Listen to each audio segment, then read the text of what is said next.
வருகிற ஜூலை 5ஆம் தேதி விடுதலை சிறுத்தைகளின் விருதுகள் வழங்கும் விழா சென்னை கலைவாணர் அரங்கில் நடைபெறுகிறது, காமராஜர் அரங்கில் நடைபெறுகிறது.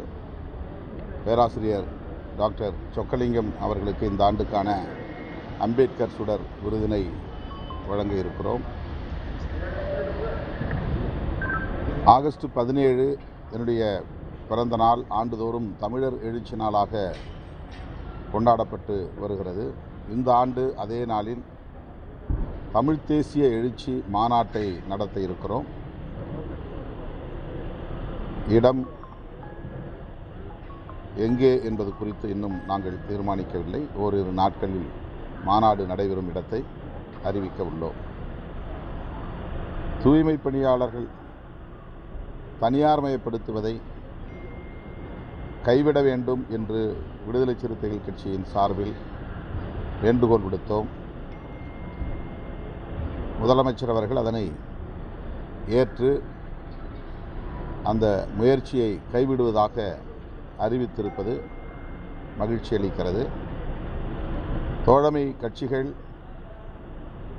முன்வைக்கும் கோரிக்கைகளை அல்லது ஆலோசனைகளை பரிசீலித்து உடனுக்குடன் நடவடிக்கை எடுக்கிற முதலமைச்சரின் பாங்கு பாராட்டுதலுக்குரியது. ஏற்கனவே தன்னுடைய நண்பரும் ஜோசியருமான ஒருவரை அவர் ஓஎஸ்டியாக அறிவித்த போது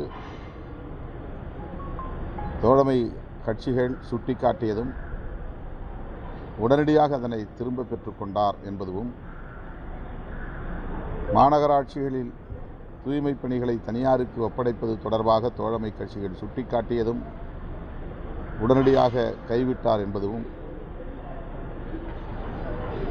அவருடைய அணுகுமுறைக்கு ஒரு சான்றாக உள்ளது. அந்த வகையிலே விடுதலை சிறுத்தைகள் கட்சி இந்த நிலைப்பாட்டை வரவேற்று பாராட்டுகிறது. வெள்ளை அறிக்கைகள் கொடுத்துட்டு இருக்கிறாங்க ஒவ்வொரு துறை சார்பா, அது சம்பந்தமா அவங்க கருத்து என்ன?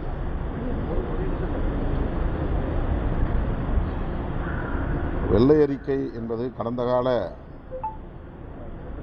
ஆட்சி நிர்வாகத்தில் எவ்வாறு நிதி நிலைமை இருந்தது என்பதை பொதுமக்களுக்கு அறிவிக்கிற ஒரு நடைமுறை. அதனை இந்த அரசு வெளிப்படையாக அறிவிப்பது ஜனநாயகத்தில் ஒரு வெளிப்படைத்தன்மை வேண்டும் என்பதை உணர்ந்து இந்த அரசு செயல்படுவதாக நான் நம்புகிறேன், வரவேற்கிறேன். நாம் தமிழர் கட்சி தமிழ் தேசியம் பேசி ஒரு உச்சகட்ட வாக்கை வாங்கிட்டு இப்போ கொஞ்சமாக சரிஞ்சு இந்த கீழே அடிக்கிறாங்க. இப்போ நீங்கள் தமிழ் தேசியத்திற்கான அந்த குரலை முன்னெடுப்பதோடைய நோக்கம் என்ன? நாங்கள் 35 வருஷமாக பேசிகிட்டு இருக்கிறோம் தமிழ் தேசியம்.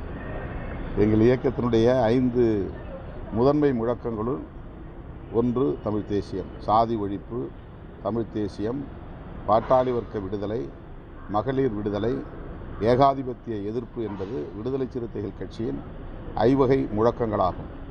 எத்தனையோ பல தமிழ் தேசிய கருத்தரங்குகளை, மாநாடுகளை கடந்த காலங்களில் நடத்தியிருக்கிறோம். தமிழர் இறையாண்மை மாநாடு என்ற ஒரு மாநாட்டை மறைமலை நகரில் லட்சக்கணக்கானோரை திரட்டி நடத்தியிருக்கிறோம். ஆகவே அதன் அடுத்த பாய்ச்சலாகத்தான் தமிழ் தேசிய எழுச்சி மாநாட்டை இப்போது நாங்கள் முன்னெடுக்கிறோம். ஜனநாயகன் தயாரிப்பாளர் டெல்லி மேலிட பிரதிநிதியாக நியமித்திருக்கிறார். அதற்கு அமைச்சர் நிர்மல்குமார் விளக்கம் தந்திருக்கிறார். அவர் முதல்வருக்கு நம்பிக்கைக்குரியவர், அதனால் அந்த பொறுப்பு வழங்கப்பட்டிருக்கிறது. அந்த பொறுப்பு ஆட்சி நிர்வாகத்தில் முக்கியமான முடிவுகளை எடுக்கிற ஒரு பொறுப்பு அல்ல. ஆகவே அந்த பொறுப்பை முதலமைச்சர் தன்னுடைய நம்பிக்கைக்குரிய தோழருக்கு வழங்கியிருக்கிறார் என்று விளக்கம் சொல்லியிருக்கிறார். அது உட்கட்சி அது உட்கட்சி அவங்க கட்சி விவகாரம். அதில் இது அரசு பதவி தான் என்றாலும் கூட அந்த அதிகாரம் முதலமைச்சருக்கு இருக்கிறது. இதனால் எந்த பாதிப்பும் நேரப்போவதில்லை என்ற கருத்தை அவர் வலியுறுத்தியிருக்கிறார், வெளிப்படுத்தியிருக்கிறார். ஏற்கனவே போதை ஒழிப்புக்காக வேண்டி மாநாடுகள்லாம் நடத்துனீங்க. அப்போதைய இருந்த திமுக அரசு எந்த விதமான நடவடிக்கையும் மேற்கொள்ளலை. நீங்கள் உங்களோட எதிர்ப்பு காரணமாக. ஆனால் இப்போ வந்திருக்கிற தாவேக அரசு வந்தவுடனே டாஸ்மாக்லாம் மூடி இருக்கிறாங்க. இனி வரும் காலங்களில் அதுக்கு அந்த மாதிரி மாநாடுகள் நடத்துவதற்கான வாய்ப்புகள் இருக்கா? அந்த மாநாட்டை நடத்தும் போது விடுதலை சிறுத்தைகள் கட்சியில் துணை பொதுச் செயலாளராக இருந்தவர் தம்பி ஆதவ் அர்ஜுன். அவர் இப்போது ஒரு முக்கியமான அமைச்சர் பொறுப்பிலே இருக்கிறார். மது மற்றும் போதைப்பொருள் ஒழிப்பில் அவருக்கு ஒரு தெளிவான பார்வை உண்டு. இந்த அரசும் உடனடியாக பொதுமக்கள் கூடும் இடங்களில் உள்ள டாஸ்மாக் கடைகளை மூடுவோம் என்று அறிவித்து ஒவ்வொன்றாக மூடி வருகிறது. படிப்படியாக டாஸ்மாக் கடைகளை மூட வேண்டும், முற்றாக மது போதைப் பொருளை ஒழிக்க வேண்டும், மது விலக்கை நடைமுறைப்படுத்த வேண்டும் என்று அந்த மாநாட்டில் நாங்கள் தீர்மானம் நிறைவேற்றினோம். இந்த அரசின் கவனத்திற்கும் அதை கொண்டு செல்வோம். இது இந்தியா முழுவதும் உள்ள ஒரு பிரச்சனை. நேற்று கூட நான் ஆந்திராவுக்கு ஓங்கோலுக்கு சென்றிருந்தபோது ஒரு விபத்தில் தமிழ் மாணவர் ஒரு இளைஞர் பலியாகிவிட்டார். அவர் மீது மோதிய வண்டி கஞ்சா செடிகளை சுமந்து ஏற்றி வந்த வண்டி, லாரி என்று சொல்லப்பட்டது. அதுவும் தமிழ்நாட்டிலிருந்து அந்த வண்டி ஆந்திராவுக்கு வந்தது என்ற கருத்தையும் சொன்னார்கள். இப்படி எல்லா மாநிலங்களிலும் கஞ்சா போன்ற போதைப் பொருள்கள், போதை மாத்திரைகள், மது போன்ற அனைத்தும் பெரிய அளவிலே புழக்கத்தில் இருப்பது கவலை அளிக்கிறது. அதனால்தான் விடுதலை சிறுத்தைகள் கட்சியிலே அந்த மாநாட்டிலே நாங்கள் ஒரு கோரிக்கையை முன்வைத்தோம். மதுவிலக்கு என்பது மாநில அரசின் அதிகாரத்தில் இருந்தாலும் கூட தேசிய அளவில் மதுவிலக்கு கொள்கை வரையறுக்கப்பட வேண்டும். இந்திய ஒன்றிய அரசுக்கும் அந்த பொறுப்பு இருக்கிறது என்று சுட்டிக்காட்டினோம். மாநில அரசுகளும் ஒன்றிய அரசும் சேர்ந்து மதுவிலக்கு கொள்கையை வரையறுக்க வேண்டும், நடைமுறைப்படுத்த வேண்டும். காந்தியடிகளை ரூபாய் நோட்டுகளில் அச்சிட்டால் போதாது, அவருடைய உயிர்மூச்சு கொள்கைகளுள் ஒன்றான மதுவிலக்கு கொள்கையை தேசிய அளவில் நடைமுறைப்படுத்த வேண்டும் என்று நாங்கள் வலியுறுத்தினோம். இப்போதும் வலியுறுத்துகிறோம், தொடர்ந்து வலியுறுத்துவோம். அது நீங்கள் தான் சொல்லணும். ஏற்கனவே வந்து எல்லா கட்சிகளும் கூட்டணி கட்சிகளும் வைகோ ஒரு கருத்து சொல்லியிருக்காரு. 2 எம்எல்ஏக்கள் வந்து நீங்க ரிசைன் பண்ணிட்டு வாங்க, நான் ஜெயிக்க வைக்கிறேன்னு விஜய் வந்து அழைச்சாரு அப்படின்னு சொல்லி ஒரு கருத்து சொல்லியிருக்காரு. அது என்ன எப்படி பாக்குறது? அதில் நான் கருத்து சொல்ல விரும்பவில்லை. கூட்டணி கட்சிகளில் திமுக கூட்டணி சொன்னது வந்து குதிரை பேரமா இல்லையா? நேற்று வந்து மதிமுக வெளியே வந்திருக்காங்க. ஒவ்வொரு கட்சியும் வெளியே இழந்துருச்சுன்னு நினைக்கிறீங்களா? இந்த கேள்வியை நீங்கள் திமுக விட்ட தான் கேட்கணும். நாங்கள் திமுக கூட்டணியை பாதுகாக்க வேண்டும் என்கிற பொறுப்புணர்வோடு இயங்கிய ஒரு கட்சி.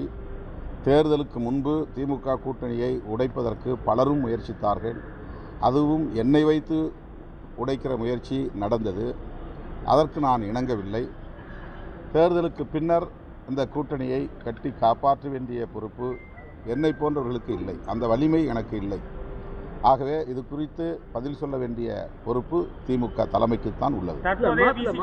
மதிமுக வந்து ஒரு சகிப்புத்தன்மையோடு தான் அந்த கூட்டணியில் தொடர்ந்ததாக வந்து ஒரு குற்றச்சாட்டு வைக்கிறாங்க. நீங்க அந்த சகிப்புத்தன்மையோடு தான் இருக்கிறீங்களா அல்லது வந்து கட்டாயப்படுத்தப்பட்டு 2 எம்எல்ஏக்கள் வந்து உங்களுடைய உறவு என்பது எப்படி இருந்துச்சு? கூட்டணி உறவு என்பது எப்படி இருந்துச்சு? கட்டாயப்படுத்தப்பட்டு 2 உறுப்பினர்கள் அங்கே வந்து திமுக சின்னத்தில் தேர்தலில் போட்டியிடப்பட்டதாக அவர் சொல்லியிருக்காரு.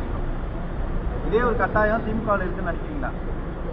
இந்த கேள்வியை நீங்க மதிமுகவுக்கும் திமுகவுக்கும் தான் கேட்கணும். பேசியிருக்கிறாங்களே சார்.